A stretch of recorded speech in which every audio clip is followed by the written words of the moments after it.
Man, Salam fam, another thing is you got to understand that the mass majority of the scripture takes place in the land of Canaan. But the key to understanding where the land of Canaan is understanding the true location. It's not what we call modern day Israel.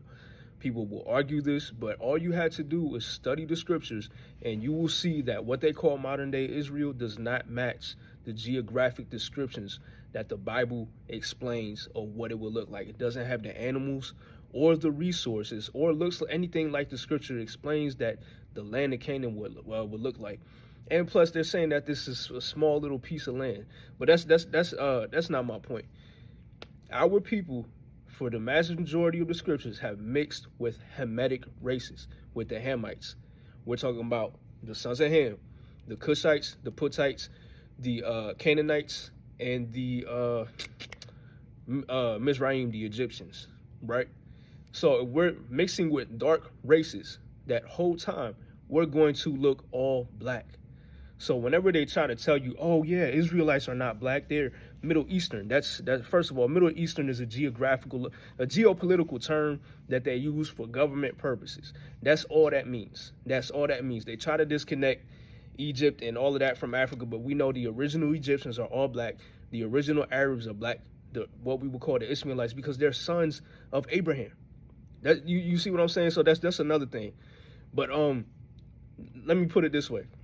I heard Ron Dalton break this down pretty clear, is that when our people went into the land of Egypt during the time of famine in the land of Canaan, while Joseph was second in command over Egypt, Jacob came in with his clan with 70 people. You talking about his sons, their wives, and his wives, which were Canaanites for the most part, and Cushites, then, which are black people.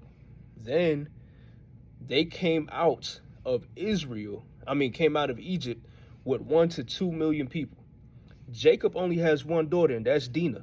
So who were the Israelite men having babies with in order to multiply to 1 to 2 million people by the time they escaped from Egypt?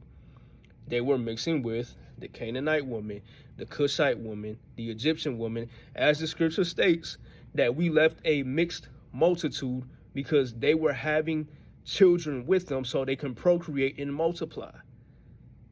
You see what I'm saying? So when people try to, backtrack and say, oh no, we Native American, no, bro, like, or we look like they part of our people too. Like, that does not make sense, because there has to be some kind of genetic markers or anything that shows that we look alike.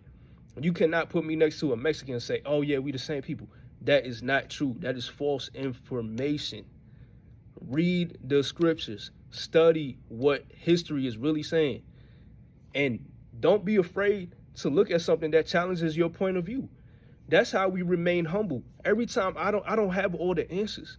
And that's why the Most High has allowed me to learn as much as I know right now, is because I know that I don't have all the answers. So we had to humble ourselves before the Most High. And even the scripture states, I think it's in the Apocrypha and maybe Baruch or somewhere, not to give your honor to another nation. You guys are labeling all these other people like they're the children of the Most High. They can be grafted in as wild branches, but don't give them that same name as an Israelite if they're not, because it's not true. And then you deny the very people that you related to over there on the continent. Don't make sense, family. It doesn't make sense.